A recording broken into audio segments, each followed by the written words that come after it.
The backbone of any pickup truck is its frame. Unfortunately, you usually can't see it. Till now. We bought a frame from Toyota, from Chevrolet, from Dodge, and Ford so we could show you the differences. And other than painting them, they are exactly as they were delivered to us by their parts departments. The construction of this is critical. It really is the key, if not major component, of any pickup truck. This is what's going to carry the load, carry your family, carry that engine, suspension system, and tow the trailer every time you turn the key. So what's it made of and how is it constructed? And are there really differences? You betcha.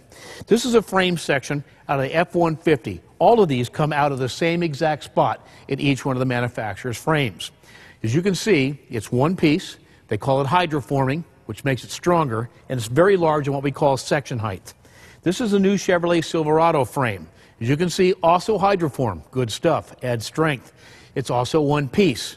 But as you can see, it is much smaller in section, meaning it's not quite as strong. Dodge just introduced an all-new frame, and this is it right here. Give you an idea, it's neither hydroformed, nor is it one piece. In fact, it's two C-sections welded together. Not exactly ideal. However, Toyota felt it was adequate because guess what? They decided to copy it, and that's their section. Yeah. And believe me, there's places in their chassis where it actually opens up. Not good stuff. Now, another key component. Not only frame rail section, but cross members. This cross member, the third one in the row, considered to be critical. Ford not only makes it a box section, they use high-strength steel in portions of it, and they through-weld it in their frame. Toyota actually rivets it in place.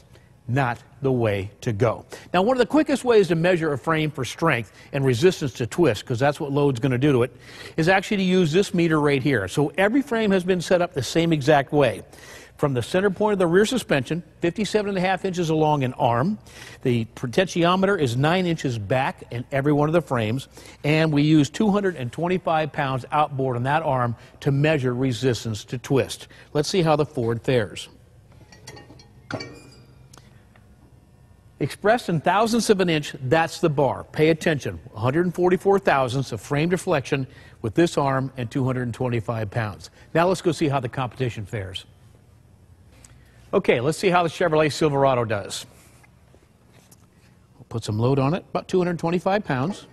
184 thousandths. Now, to give you an idea, that's sitting here on a static display. That's really not a lot of weight.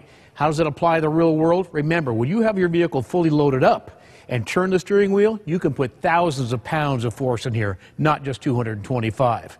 This is their latest frame. We had hoped for a bit better.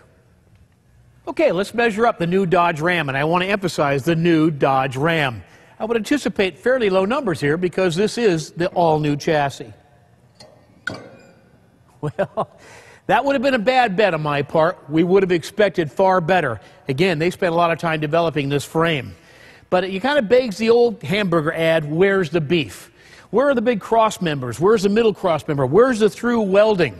You know, perhaps they really don't want to be in the truck market. They went to coil springs, works nice on luxury cars. They've softened up their frame. If they still had frames under them, luxury cars would like this frame very much. But when you're going to load your truck up with any kind of cargo or any kind of towing capacity, those are not the numbers you're looking for. The biggest loser here isn't Dodge, it's the person who buys it.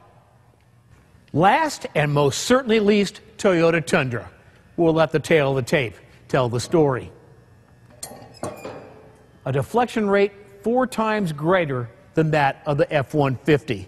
Now, Toyota's had a lot of years to study what the competition was doing, and yet this is the best they could come up with. Let me show you what the deficiencies are and how they'll affect you down the road. In terms of cross members, they're not even through welded in the best cases, and in some cases actually riveted to the frame itself. Bad call. The fact that they use an open C channel when nobody else does. It also has an effect on handling, particularly when loaded, certainly long-term durability, and even a reduction in squeak and rattle. Riveting an open C channel is not the way to go. You've seen the twist numbers. You've seen the frame sections. We've shown you the cross members and even the differences in construction methods. This isn't radio knobs or carpet thickness or chrome grills or even what the cargo box will hold. This is the backbone of the truck. Put more succinctly, this is what Built Ford Tough is all about.